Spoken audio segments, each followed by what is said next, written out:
চোর সরকার, সন্ত্রাসী, ধাপ্পাবাজি, জুয়েচুরি, স্বৈরাচারী সরকার আমরা পশ্চিমবাংলার চাই না।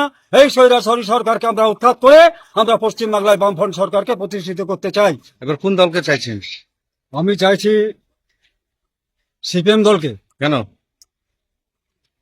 বিগত 15 বছর এই তৃণমূল সরকার পশ্চিমবাংলার সরকারে আসার পর সাধারণ মানুষের যা ক্ষতি করেছে, এক, কয়লা চুরি, বালি চুরি, গরু চুরি, ওয়াকাব সম্পত্তি চুরি, গোরস্থানের টাকা চুরি, এই সব ব্যাপার আরো কিছু বহুত আছে। তারপরে সাধারণ মানুষকে ভাওতা দিয়ে যেসব কথা বলছে, এনআরসি সম্বন্ধে আমাদের রাজ্যের মুখ্যমন্ত্রী পরিষ্কারভাবে বলল, আমি পশ্চিমবাংলায় বেঁচে থাকার সত্ত্বেও এনআরসি হতে দেব না। এনআরসি করতে হলে আমার বুকের প্রতি মই চালিয়ে এনআরসি করতে হবে। অথচ এনআরসিতে সই করে আসলো, সে কাজ সফল করলো, ডিডাকশনের ক্যাম্পের টাকা দিল।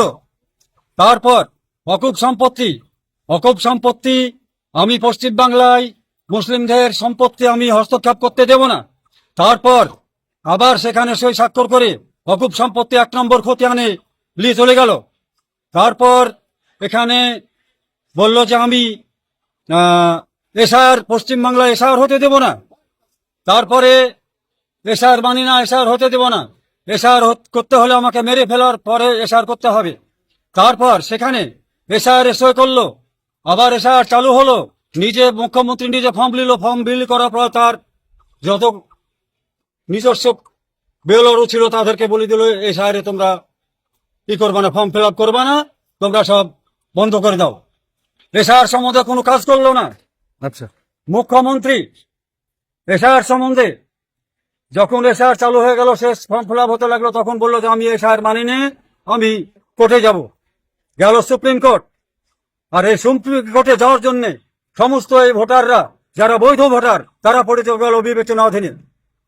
এই বিবেচনাধীনে পড়ে তাদের ভয় ভীতি, তাতে অনেক এসআর সম্বন্ধে অনেক মানুষ প্রাণ হারালো। এইসব বহু মানুষ প্রাণ হারালো। এইসব জীবনের দায় কে নেবে? এইসব জীবনের দাম কে দেবে? এই কথা গেল বলি।